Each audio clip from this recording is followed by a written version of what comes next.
23rd மே. இன்னைக்கு ஏசப்பா நம்மளை பார்த்து என்ன சொல்கிறாங்கன்னா, தப்புவிப்பார். என் ஆத்துமாவை மரணத்துக்கும் என் கண்ணை கண்ணீருக்கும் என் காலை இடறுதலுக்கும் தப்புவித்தீர்னு சங்கீதம் 116:8 சொல்லப்பட்டிருக்கு.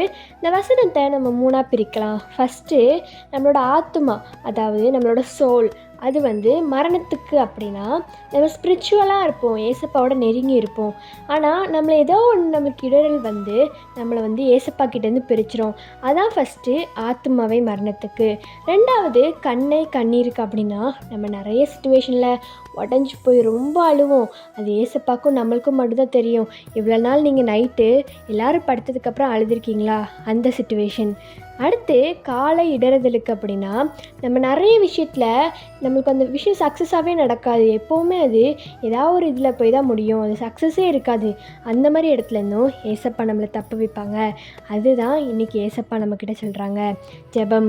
அன்புள்ள தகப்பனே, இந்த நாளை காண செய்த கிருபைக்கு நன்றியப்பா. எங்கள் ஆத்துமாவை நாங்கள் உங்ககிட்ட ஸ்பிரிச்சுவலாக இருக்கிறது, அது ஏதாவது எங்களை பிரிச்சுதுன்னா இனிமேல் அப்படி இருக்கக்கூடாது. எங்கள் கண்ணை கண்ணீருக்கும் அப்படின்னா நாங்கள் நிறைய நேரத்தில் நைட் எல்லோரும் படுத்ததுக்கப்புறம் அழுதுருப்போம். அந்த மாதிரி சிச்சுவேஷன்லாம் நீங்கள் மாற்றுங்க. எங்கள் காலில் இடரக்கூடாது, எங்களுக்கு எந்த விஷயத்துலையுமே டவுன் ஆகக்கூடாது, எல்லாமே சக்ஸஸ் ஆக்க நீங்கள் உதவி செய்யுங்க. இயேசுவின் மூலம் ஜெபிக்கிறோம் நல்ல பிதாவே, ஆமேன். பை ட்ரூத் ஆஃப் மெல்ஷி, ஹேவ் அ ஃபென்டாஸ்டிக் டே.